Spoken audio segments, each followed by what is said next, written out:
Daf. Today's daf is Tes Zayin. We are picking up on Tes Vav Amud Beis 15b, and we are picking up. We have a lot to do today. We're picking up by Va'omer Mizmor L'Dav Bevarchim L'Nei Avshalom Beno. So we're picking up that is 2, 4, 6, 8, 10, 12, 14, 16, 19 lines up from the bottom. Pretty much yesterday's daf. So 19 lines up from the bottom. Tes Vav Amud Beis. So let's remember again. We're speaking about the truly dramatic and beautiful and meaningful process for expanding and dedicating the Azoros, courtyards of the Beis Hamikdash, as well as the city of Yerushalayim. So the Gemara is discussing all of the different pieces, the tfilos, the kapitlach, the karbanos that they were saying. So we spoke about Yoshe B'Seisra Elyon, chapter 91 until yesterday. Now he discusses Mizmor LeDavid B'Varcha V'Pnei Avshalom Beno. That we say the kapitel, a song of David, when he was running away from Avshalom his son. It's kapitel Nun, chapter 50. And what does he say in that kapitel? Marabut Sarai, Ad La Hashem HaYishol Amcha B'Chasech HaSelo. We say from the pasuk of Marabut Sarai, how great is my suffering, up until the pasuk of La Hashem HaYishol Amcha B'Chasech HaSelo. So why do we say this particular pasuk? Why do we say this particular kapitel? If you look at Rashi, Rashi says over here, Va'omer Hashem Marabut Sarai. So the Gemara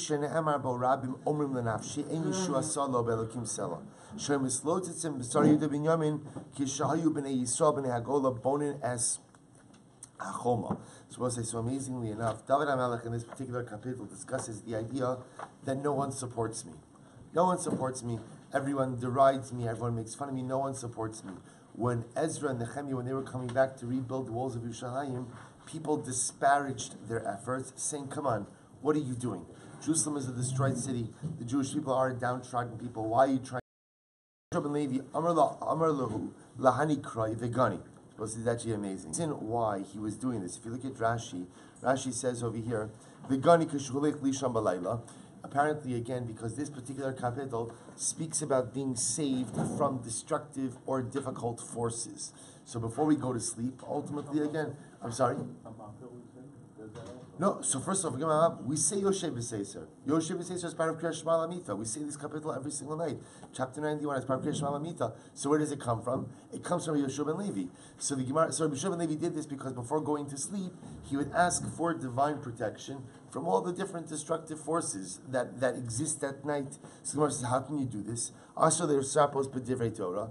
One is not permitted to heal oneself with words of Torah. So what this means is that at the end of the day, one is not supposed to use Torah or psukim as a balm, as some type of medical treatment. So the Gemara says, lahagin shiny, to protect against negative things. That's different. Ve'elokemar aser dikamaka. So the Gemara says, and furthermore, again, when did we say that you can't use divrei Torah as a form of refuah? That's when a person is suffering from a makkah. A person has an ailment. Idi ikamaka aser. So the Gemara says, is that and ikadi ikamaka aser? If there's some type of injury, that's when ultimately, again, one can't use the words of Torah as some type of medicinal form of healing. Similar to the Sula of Hatnan, halochesh alamaka ein lochelik le'olamaba.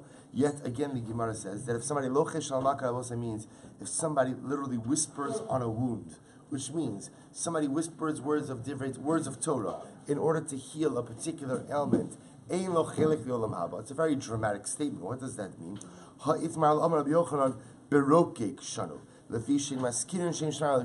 remember again, we've seen this before. So the Gemara felt that, or I should say, medicine at the time of the Gemara felt that saliva had certain curative powers. So there were many things that they would try to heal with saliva. So if you're healing something with saliva, one can't recite psukim to accompany that, because that's a lack of derech, that's a lack of kavod to HaKadosh Baruch Hu. To go ahead and recite psukim of Torah with saliva, right, with saliva, meaning while spitting on the wound, that by definition is considered to be disparaging, and that's the type of healing that one cannot do with words of Torah. But Rabbi said to go ahead and recite words of Torah, to go ahead and recite psukim, ultimately as what? As a form of protection against negative things, that's absolutely permitted. And I will say that's why halacha l'maisa, just so you should know, we have Kriyash Shema Lamita. And when you look at Kriyash Shema Lamita, it's always interesting to see it's an incredible arrangement of a variety of different things. There's of course Shema in there. There's the Ribono Shel Olam. There's the Bracha of Hamapil. There's Yoshev B'Seiser. So you ever wonder who put all of these things together? So the simple answer is that these things were put together as a compilation of various things that are found in the Gemara. So the placement of Yoshev B'Seiser, chapter 91 in Kriyas Shema Lamita, comes from here, from Rabbi Shmuel Silber. Amazing. So the Gemara goes weiter.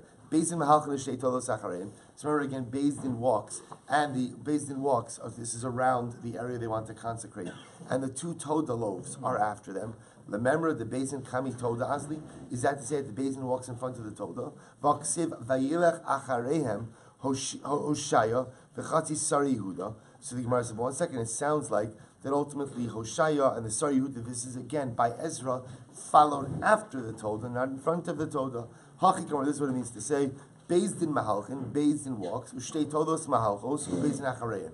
So the proper order is the Toda loaves come first, and then afterwards, ultimately again, Beis Din follows.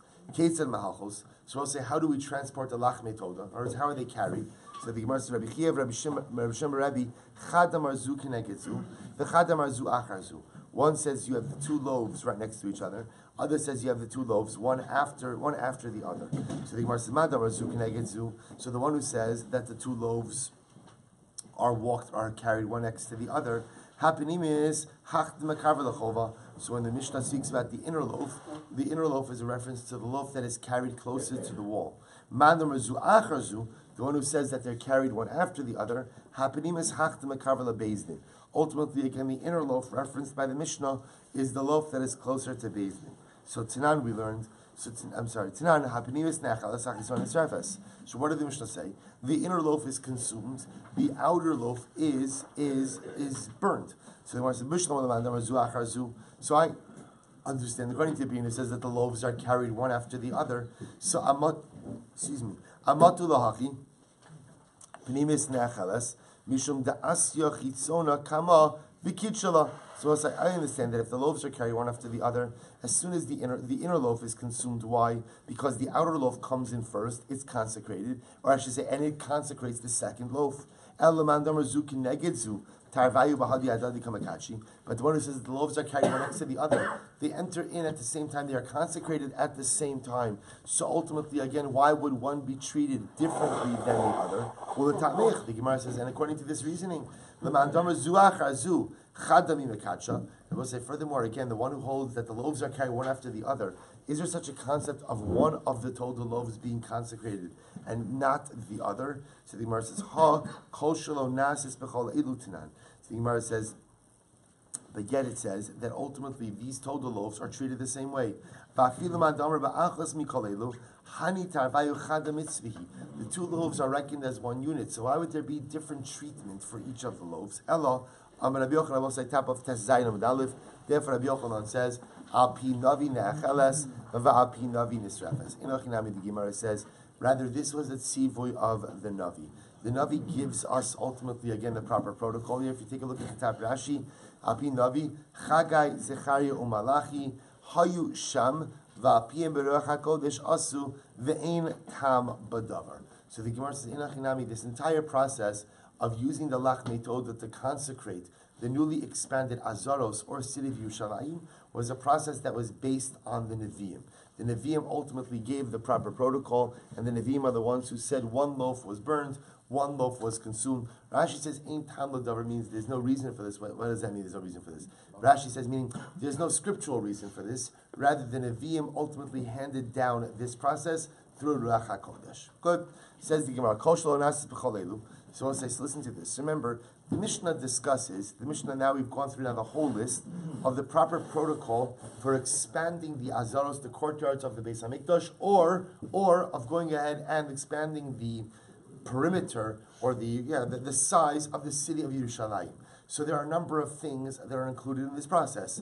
There are the Lachmei Toda, there's the king, there's the Melech, there's the Kohen Gadol, there's Urim V'Tumim, there's Shir, there's all of these things. So now the Mishnah seemed to say, Kol shelo nasis b'chol elu. If you did not expand or consecrate the areas with this process, then the area is not consecrated / expanded. Says the Gemara, Itmar Rav Huna Amar Bechol Elu.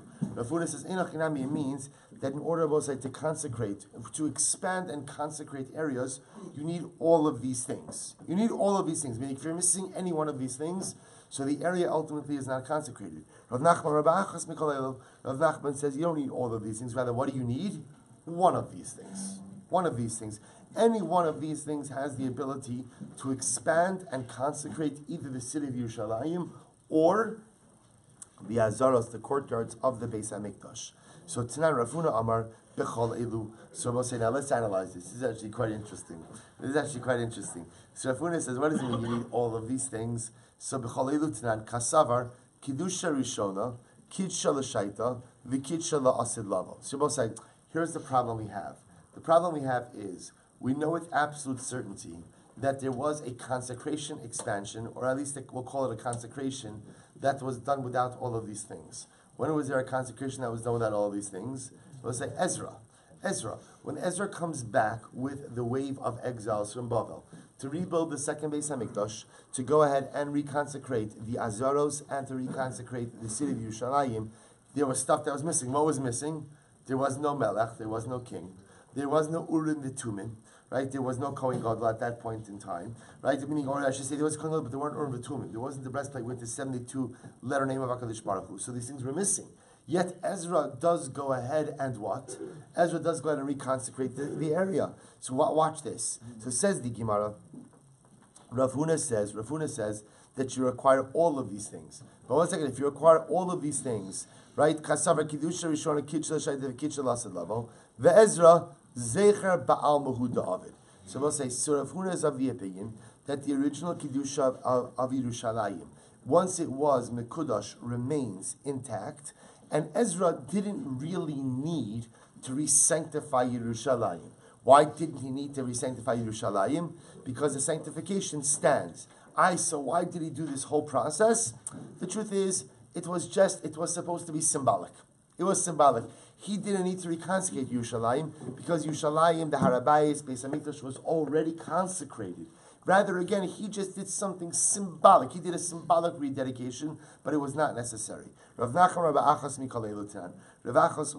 holds all you need is one of the items mentioned in the Mishnah to expand and to consecrate Yerushalayim with the Harabayis. So the Gemara says, Kasavar Kiddusha Rishona, Kidsha L'Shaita, V'lo Kidsha L'Asad Lavo. So we'll say he holds that the Kiddusha of Yerushalayim was sanctified, but that once the Beis HaMikdash is destroyed, or once Klal Yisrael is exiled, that Kiddusha is lost. And therefore you need at least one of the items mentioned in the Mishnah to reconsecrate. So the Gemara says, Ve'ezra Kiddushay Kaddish. Afa Gavdalo Hayu Urim V'Turim. And Ezra actually came along in what we'll say, did a real Kiddusha. He actually literally reconsecrated Yerushalayim. There's no Urim V'Turim. It's okay. You don't need all of the items listed in the Mishnah. Rather, what do you need?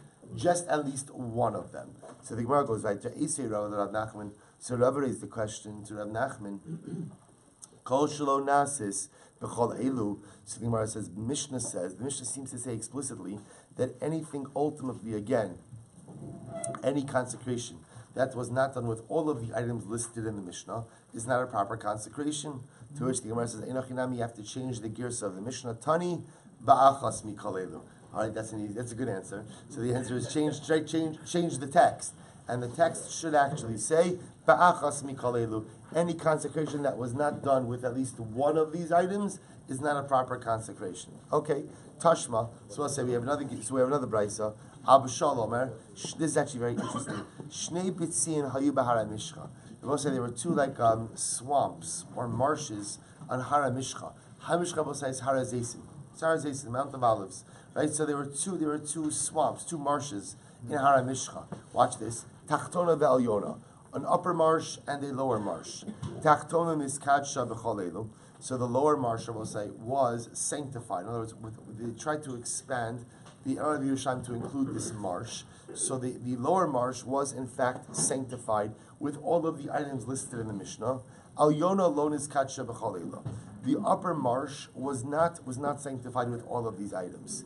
So the Gemara says, Ella ba'ole gola, but rather again the upper marsh was sanctified by those who came back with Ezra, and reclaimed this marsh as part of Yerushalayim. Shelo b'melech, but there was no king who was present. V'shelo b'urim v'tumim, and ultimately again without the urim v'tumim. Tachtona shaise kiddushasa gimura. Ami ha'aretz, so the lower marsh, which ultimately again had complete kedusha. So apparently the lower marsh was sanctified earlier on with all of the items listed in the Mishnah. The upper marsh was not. The upper marsh was simply reclaimed by the Jews who came back with Ezra during the second to rebuild the second Beis Hamikdash. So therefore the Gemara says the following. So I'm sorry. Tachtona shaise kidushase gimura. So we'll say the lower marsh, which had a complete kedusha because it was sanctified with all of the items listed in the Mishnah. Ami haaretz nichnasan l'sham. So even Ami haaretz come in there. V'ochlin sham kachim kalim, and they can eat kachim kalim there. Avalo meiser sheni, but they can't eat meiser sheni there. V'chaverim ochlim sham kachim kalim meiser sheni. So all the Gemara is going through over here is what everyone's permitted to eat in each of the different marsh areas. V'chaverim ochlim sham kachim kalim meiser sheni. Chaverim, which means tamdi chachamim, could eat their kachim kalim meiser sheni. El Yona shelo haise kidushas gemura. The upper marsh, Rabbi say, which did not have complete kedusha, in other words, it wasn't sanctified with all of the items listed in the Mishnah, but was only sanctified with the ole gola, those who came back with Ezra. So Ami Haaretz hayu nichnasin sham. So the Ami Haaretz would come there. The ochlin sham kachim kalim avalo meiser sheni. The chaverim ein ochlin sham lo kachim kalim velo meiser sheni. Omipnei ma lo kitcha. So we'll say, why is it that the lower swamp? Excuse me. Why wasn't the I keep getting this mixed up? Why was it that the tachtona, the lower swamp, was sanctified with all of the various items? The upper swamp was not. So the Gemara says, "Nei malu kitshua." Why was the upper swamp not fully mekudash?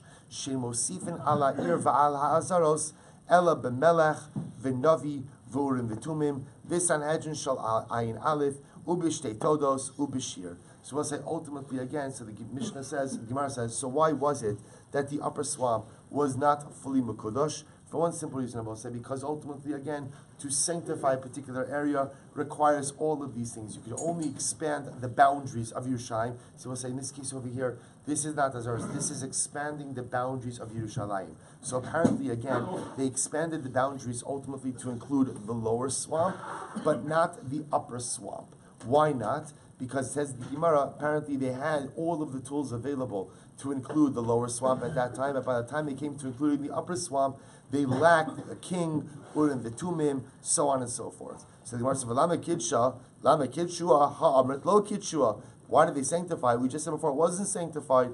Ela lama hechnisuha. So what the Gemara is asking is the following. So what we have over here is the following. What we have over here is the lower swamp was formally recognized as part of Yerushalayim through the entire process of what we'll call territorial inclusion. So the king, the Navi, Urim v'Tumim, the Todos, the Shir, that was the. Sorry, I keep getting this mixed up.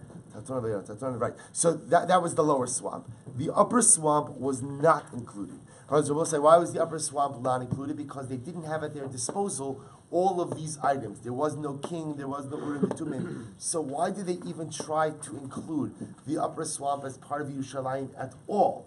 If the mechanisms were missing, so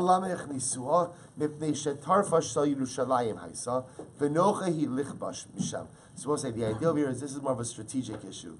They wanted to incorporate the upper swamp into Yerushalayim. Why? Because if not, it would pose a vulnerability to the city. Meaning the idea is leaving the upper swamp outside of the walls would pose a strategic vulnerability to the city. So from a strategic perspective, they had to include it in the wall, even though what? It was not part of the consecrated municipality of Yerushalayim. Why? So this is actually an interesting idea. You had parts of Yerushalayim apparently that were part of what we'll call the general municipality without being part of the spiritual municipality. To be part of the spiritual municipality of Yerushalayim, you need what? You need this entire process. The king, the Navi, the Kohen Gadol, Urim v'Tumim, the Shtei Todos, the Shir, all these things. To be part of the general municipality, what do you need? A governmental decision to include it in the wall. So the lower swamp was Mekudash. The lower swamp was sanctified with all the different processes spelled out in the Mishnah. The upper swamp was not. Yet the upper swamp was still included ultimately in the actual municipality of Yerushalayim. Why? As a strategic decision, because if not, it would leave the city of Yerushalayim exposed. Okay, beautiful. So the Gemara says, Tinohi, first wide line, Tesana Medalef. In reality, this is a machlokes tanoim. What does that mean? This Sanya, Amr Belazar, Shamati will say, now the machlokes tanoim understand this as follows. It's really a two-pronged machlokes. Part one is when the Mishnah discusses this list of items necessary to consecrate Yerushalayim. Are all of the items listed necessary, or just some of the items? As we're going to see, that ultimately kind of bleeds into another machlokes about the sanctity of Yerushalayim in general. Is the sanctity of Yerushalayim intact, no matter what? Or is the sanctity of Yerushalayim dependent on, again, the Beis HaMikdash, as well as the residency of Klal Yisrael in Yerushalayim as well? So the Gemara says the following: Tirahi, Shamati. This is actually amazing. Kishayubonin heichal asu kilayim leheichal ukilayim laazar. Also, when they were building the Beis HaMikdash, this is speaking about ultimately again the rebuilding of the Beis HaMikdash under Ezra. So we'll say what they did is they put up curtains. So as they're rebuilding the actual Beis HaMikdash itself, they put up curtains. Now Bepashtas, what it means is they put up curtains where the walls would be. So watch this. Asu kilayim laheichal ukilayim laazaros. So they put up walls for the actual. So they put up curtains for the walls of the actual Beis HaMikdash proper itself, as well as for the walls of the courtyards. Elos, what's the difference? Elo shebeheichal mibachutz uba'azaros bonin mibifnim. So we'll say this is amazing. The curtains for the heichal avosai were mibachutz, which avosai means what they did is they positioned the curtains in a way that the artisans building the Beis HaMikdash would be building the walls outside of the curtains. So the idea is you would have the curtain and you would be building the wall on the external part of the curtain, not on the internal part of the curtain. The idea being, out of respect for the Beis HaMikdash, we didn't want the artisans working on the inside of what would become the Beis HaMikdash. Rather, they built the wall outside of the curtain. So the curtain was here, the wall was, I know this doesn't help much, right? But the wall was on the outside of the curtain, so that they would be building the walls essentially from the outside of the Beis HaMikdash. However, again, uba'azaros mona b'mifnim. But for the curtains of the courtyard, that wasn't the case. In the courtyard, again, there was the curtain, and then they would put the wall on the inside of the curtain. So the artisans ultimately, again, would be building those walls from inside the courtyard itself. Rabbi Shua, Shamati Shemakriv Afa Bishain Bias. Well, so this is amazing. Rabbi Shua says, I heard that today we are permitted to offer up karbanos, even though what? There is no Beis HaMikdash. Ochlin Kadshe Kadashim Afa Bishain Kilayim. We could go ahead and eat Kadshe Kadashim, even though there are no curtains, there are no walls of the Beis HaMikdash. Kadshim Kalamaiser Sheni, Afa Bishain Choma. We could eat Kadshim Kalamaiser Sheni, even though there is no wall for Yerushalayim. Why? This is dramatically amazing. And Yehuda essentially says, I heard that today we could offer up karbanos.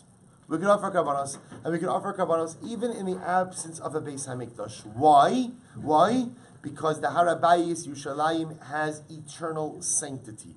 And that sanctity is independent even of the existence of the actual Beis HaMikdash itself. So if you want to go up to the Har HaBayis today and offer up a karban, one has the ability to do so. So again, Amir will say he's actually bringing things over here. He's bringing kadshe kadashim, which has to be consumed on the Har HaBayis, and kadshe kalim ma'aser sheni, which have to be consumed in Yerushalayim. So he's saying because he say kedusha rishon and kedusha shayim kedusha asid lavo, that the kedusha of Yerushalayim and the kedusha Har HaBayis is ongoing. The kedusha is there even in the absence of the Beis HaMikdash, and the kedusha is there even in the absence of the wall of Yerushalayim.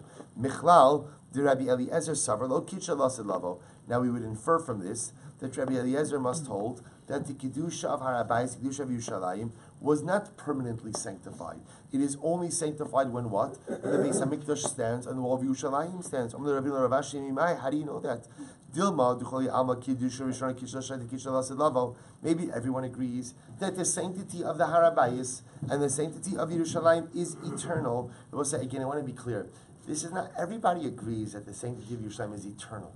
What we're talking about over here is a specific type of sacrificial sanctity. What we're trying to figure out is, can I go up to Har HaBayis today and offer up karbanos? That's the shayla. Political considerations aside. Can I go ahead? Can I offer up karbanos? Can I eat meiser sheni in Yerushalayim? So we're not talking about like a spiritual sanctity, we're talking about a sacrificial sanctity over here. So maybe everyone holds that the kedusha is eternal, and you can even offer up karbanos today.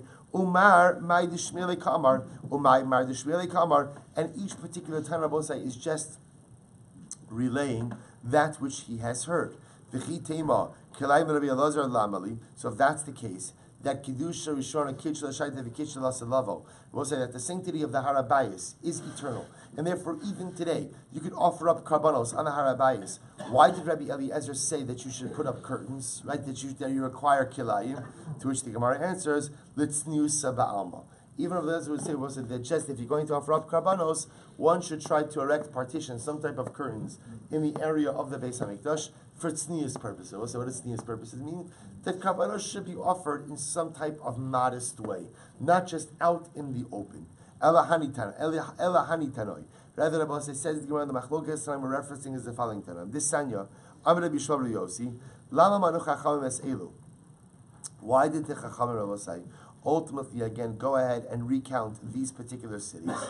We'll see which cities referring to. Because ultimately again, when the Jews came back with Ezra, they found these particular cities and they sanctified them. But the original cities that were sanctified under Yoshua lost their sanctification when the Jews were exiled. When the Jews were exiled, what do you see from here?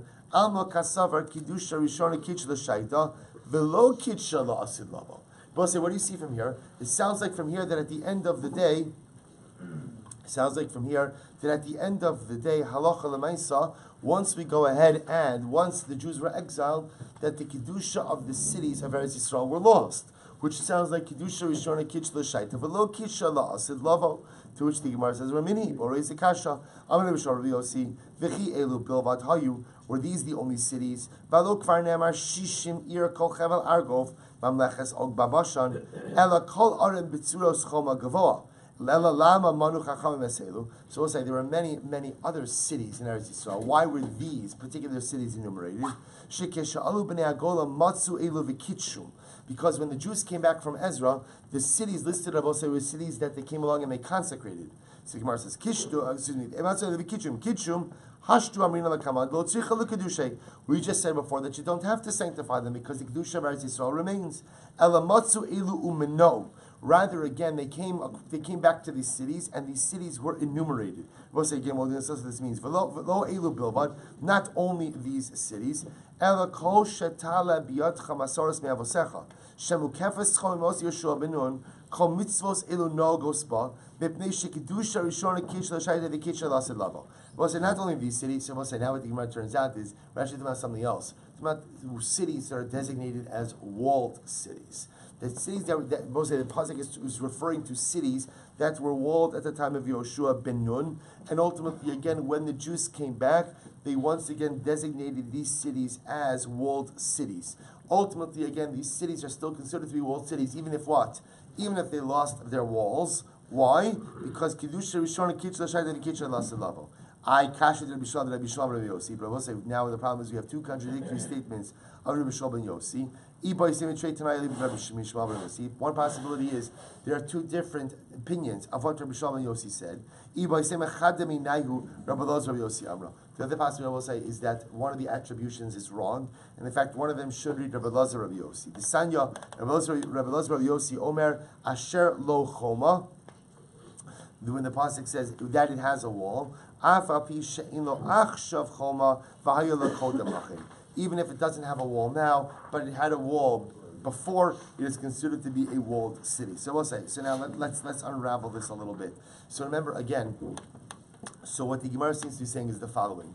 Let's work backwards. The cities that are mentioned over here, these Shishim Ir, these 60 cities that were mentioned, and ultimately again were mentioned again, or are mentioned again by the Ole Bavel, those who came back with Ezra. So we'll say that's referring ultimately to which cities? were designated as walled cities. So obviously, again, being a walled city has a number of different halachic ramifications. The halachic ramification that the Gemara is focused on here are the laws of Bate Arichoma. Bate Arichoma means homes that are sold in walled cities have a different kind of halacha. Under normal circumstances, again, if you sell a piece of property in Eretz Yisrael, so what happens? You have the first, depending on where it is, a certain amount of time in which you have a buyback option, and the truth is you have a buyback option the entire time of Yovel, and then if you don't exercise your buyback option, what happens in Yovel? That property comes back to you. The exception to that rule is in a walled city. If you sell property in a walled city, the halacha is you have 1 year to buy it back. If you do not buy it back, it is sold for eternity and does not revert back by Yovel. Why is that? The Sefer HaChinuch comments on this and he says, walled cities were very often border cities. They were strategic cities. You don't want a lot of, changeover, right? You don't want a lot of changeover in walled cities. Why? Because the residents of the walled cities, have to know each other, have to know how to work together, and have to know the ins and outs of the cities. If you have a lot of changeover, right, then ultimately, again, that compromises not just the security integrity of the city, but the rest of Eretz Yisrael as well. So what the Gemara is saying over here is they identified the walled cities as they would come back. Of course, when we think about walled cities, we think about it more like in terms of Mikra, Megillah, or things like that, which is true as well. So principle number one that the Gemara is saying is the status of a walled city was any city that was walled at the time of Yoshua ben Nun, even if subsequently it lost its wall. It still has a designation of a walled city. But really what the sugya highlights, and again we're not going to reach resolution on it, is what's the concept? Do we say Kiddusha Rishona Kitch L'Shaita V'Kitcha Lasid Lavo? Do we say that the sanctity of Yerushalayim was sanctified at the time of the Beis Hamikdash and going forward for all eternity, or not? This seems to be the subject of a machlokes. And I will say the Rambam paskins that we say Kiddusha Rishona Kitch L'Shaita V'Kitcha Lasid Lavo, that the sanctity of Harabayis, the sanctity of Yerushalayim is still here even in the absence of the Beis Hamikdash and the absence of a wall around the city, which means on a technical level, if one wanted to offer up karbanos today, one could do so. I will say this is why we know historically there were some of the greatest rabbinic personalities, it's going to sound strange, that Dafka left Yerushalayim for Pesach, would not spend Pesach in Yerushalayim. Why not? Because they felt that since karbanos could technically be offered up today, that there would still be a chi of karban Pesach, and therefore, again, to remain in Yerushalayim without offering karban Pesach would put them in violation of the halacha. This is not the accepted mainstream view, but I'm just pointing out that halacha l'maisi, if you hold like the Rambam, Kiddusha Rishon Kitch L'Shaita Kitch L'Asam means you can offer up karbanos today, even in the absence of a Beis Hamikdash. And again, there are many different manifestations of that halacha. For our purposes also, we'll say, how do we pass in the original shaila? The original shaila was, if you want to expand and consecrate Yerushalayim or Harabayis. So the Mishnah gave us the whole list of all the different things that you need. We had Machlokes, Rav Huna, and Rav Nachman. Do you need one of these things or all of these things? The Rambam Paskin is like Rav Huna, that one requires all of these things in order to expand and consecrate any area of Yerushalayim or of the Harabayis. Good. We'll say Amud Beis. I'll have to do still. Nitma ba'azara v'nelma manitana. So we'll say back to Tumah a little bit. So remember again, in a good way. So remember again, the Mishnah then introduced us to a new concept of Tumah, which was a person becomes Tameh inside the Beis HaMikdash. See, up until now, we were always focusing on cases where a person became Tameh outside and then entered in. This is a case, ultimately, again, where the person is becoming Tameh inside. So what happens? Tumah ba'azar minah. We'll say, how do we know that one is chayiv if they become Tameh in the Beis HaMikdash itself? So Amr Belazar, Kasav Echad Omer Es Mishkan Hashem Timei, because one pasuk says he has defiled the Mishkan of Hashem. The Kasav Echad Omer Ki Es Mikdash Hashem Timei. So we'll say, so you see, one says that he has defiled the Mishkan of Hashem, one says he has defiled the Mikdash of Hashem. So we'll say, one pasuk I know teaches me that what? That if I'm Tameh, I can't enter into the Beis HaMikdash. So why don't you two pasukim teach me that? So I must see one pasuk is teaching me what? One pasuk is teaching me that if I'm Tameh, I can't enter, and one pasuk teaches me that what?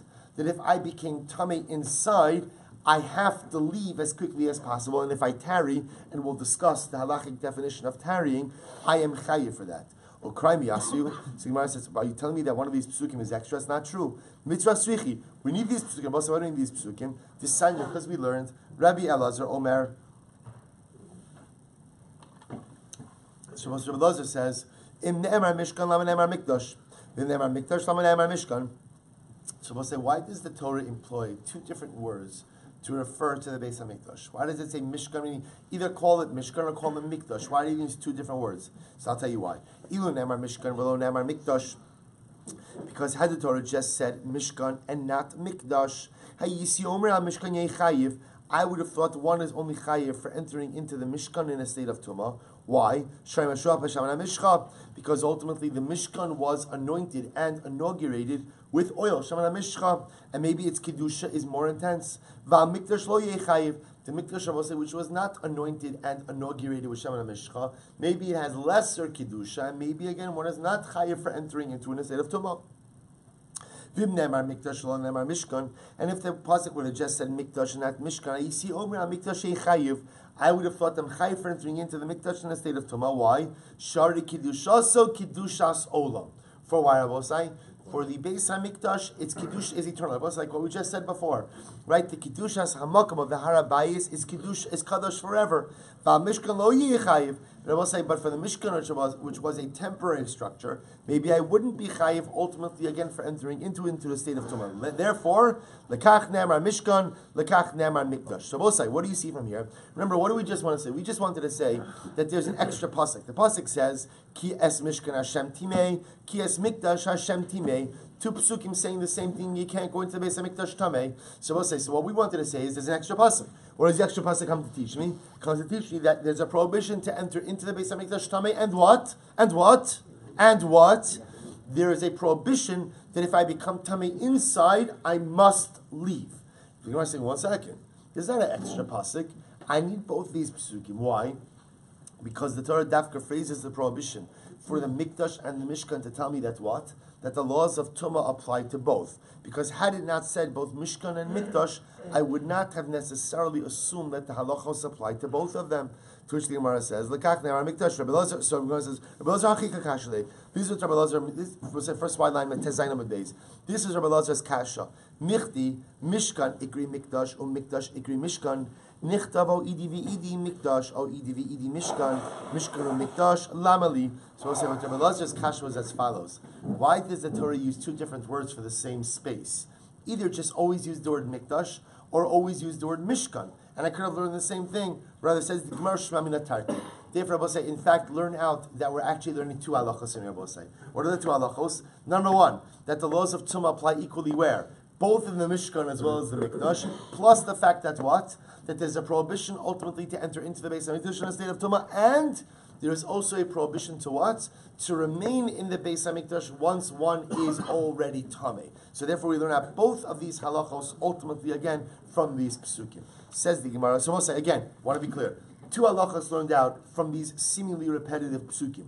Number one, that the prohibitions of Tumah apply equally to the Mishkan, the temporary tabernacle, as well as the Beis HaMikdash, the permanent structure. That's number one. And halacha number two is that not only is one prohibited to enter into the Beis HaMikdash in a state of Tumah, but if one contracted Tumah inside the Beis HaMikdash, one is prohibited to tarry. Rather, one must exit as quickly as possible. Good? Yeah, good. yeah. Those are the two halachos ultimately again learned out. So Bishlama, Mikdash, Ikri, Mishkan. So we'll say, now let's go back. So says the Gemara, I understand the Mikdash is called the Mishkan. Because the pasuk says, I will put my Mishkan in your midst. Ela Mishkan the Ikri Mikdash minalan. So we'll say, but where do we know that the Mishkan is also called the Mikdash? So Ilema Midichsev, Vinasva Kasim, no say Mikdash. So maybe you'll say, because the Kahasim carried the Mikdash. No. That Mikdash hahu ba'aron ksiv. We'll say that Mikdash doesn't refer to the Beis Mikdash. What does Mikdash refer to in that context? That refers to the Aron. Ela mehacha. Rather, it's from here. Va'asuli Mikdash v'shachanti b'socham. Make for me a Mikdash, and I will dwell in your midst. Uksiv kechol asher ani mara oscha eis tavnis hamishkan. So we'll say this is actually interesting, and it's funny that the Gemara asked this question because it seems so obvious.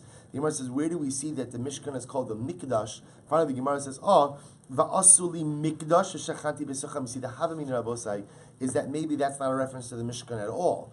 Maybe that's actually a reference to the Beis HaMikdash. Kamash Milo, no. Here, Mikdash is the Mishkan is called the Mikdash. How do we know? Because right afterwards the pasuk says, "Ukichol asher ani mara oscha eis tavnis hamishkan." Everything I will show you when it comes to the construction of the Mishkan. So from here you see that the Mishkan is called the Mikdash as well. Beautiful. So also remember again that the Mishnah said, if a person becomes tamei. So now here's what we know. If I become tamei inside the Mishkan, inside the Mikdash, inside the Mikdash, what's the halacha? We'll say, what's the halacha? I have to get out as quickly as possible. And if I tarry, I'm chayiv a karban. I will say, so the shaila obviously is what? How long is tarrying?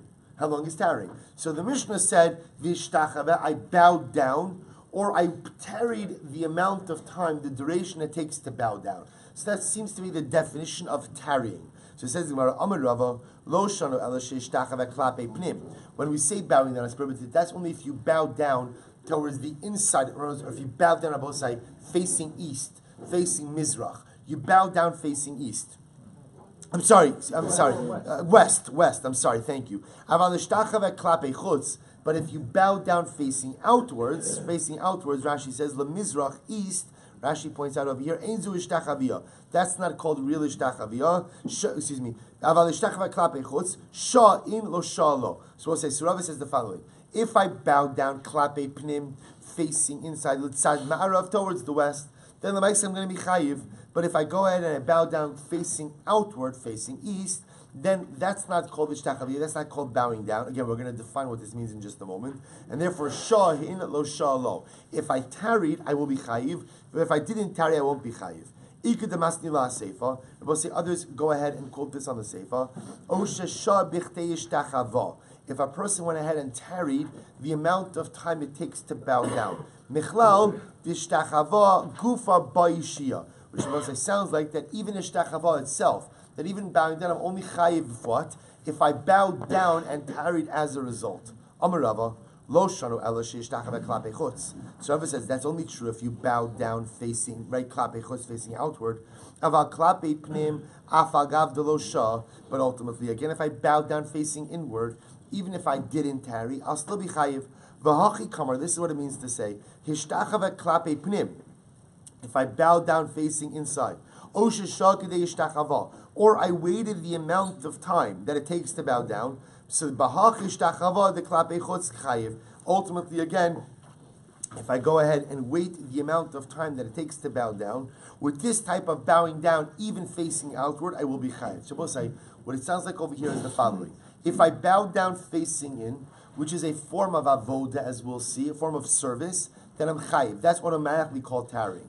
If I go ahead and I wait the amount of time that it takes to bow, either without bowing or bowing outside, then l'maisa again I will be chayiv. So it sounds like there's three things: bowing down klapi pnim. So if I do that, I will say even if I'm a fast bower, I'm like a fast bower, right? So even if I'm a fast bower, so l'maisa again, I'm still going to be chayiv if I bow in a normative fashion.